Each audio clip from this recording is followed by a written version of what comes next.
Alors, petite actu sur automobile propre concernant la Model Y qui perd son entrée de gamme à 58 000 euros. Alors, j'aime bien le terme entrée de gamme. Déjà, à ce prix-là, c'est juste assez juste énorme, quoi. 58 000 euros, c'est waouh, c'est une sacrée somme. Sans annonce officielle, le crossover électrique a supprimé son offre d'accès 2 roues motrices en cette fin janvier 2020 et démarre désormais à 63 000 euros en France. Alors donc 63 000 euros, ça veut dire qu'elle ne peut plus avoir de bonus. Et ça, c'est un gros coup de massue pour le modèle Y, hein, pour le coup. L'année 2020 commence en fanfare pour Tesla.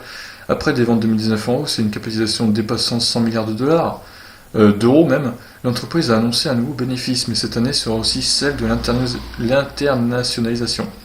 Le démarrage de la production dans l'usine chinoise Gigafactory 3 a ouvert en grand les portes du premier marché automobile mondial. Cela a permis également de réduire les coûts d'importation via les États-Unis pour proposer des tarifs plus attractifs. Bon, voilà, alors passons à ce qui nous intéresse. Le crossover électrique, commercialisé dès le printemps 2019, a vu la disparition de modèles grande autonomie propulsion en France. Seule version 2 roues motrices vendue 58 000 euros. Celle-ci n'apparaît également plus ailleurs en Europe. La raison serait l'arrivée prochaine de la Gigafactory 4 près de Berlin, en Allemagne, qui produirait les modèles 3 et modèles Y. Moins rentable par rapport aux 4 roues motrices, cette version 2 roues motrices serait ainsi en pause. Elle devrait revenir à l'avance de la production européenne, qui serait effective début 2021 selon le site officiel.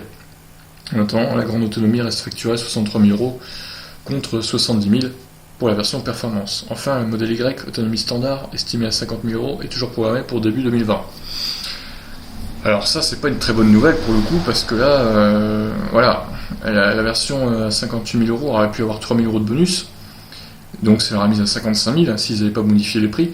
Mais là, clairement, on arrive avec une version de base à 63 000 euros qui n'a plus de bonus du tout. Alors là, ça commence à faire beaucoup. Elle est certes très bien, peut-être, cette modèle Y, mais là, on n'est plus du tout sur un SUV abordable. 63 000 euros, c'est juste énorme, quoi. C'est juste colossal. Donc, bon, alors, comme ils disent, elle reviendra, hein, cette version grande autonomie standard, enfin, propulsion. Mais pour le coup, là, j'ai du mal à suivre leur stratégie à la Tesla. Fallait pas la proposer dès le début. Si c'est pour faire ça au bout de plusieurs mois, enfin, j'ai un peu de mal à comprendre, personnellement.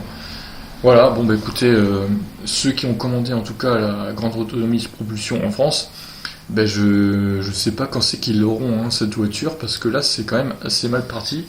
Le temps que la Gigafactory 4 se construise et tout, il va y avoir encore de l'eau qui va passer sous les ponts. Donc bon, voilà, petit coup de massue pour le coup pour les futurs possesseurs de cette version de modèle Y. Je vous laisse réagir sur cette news. Ciao.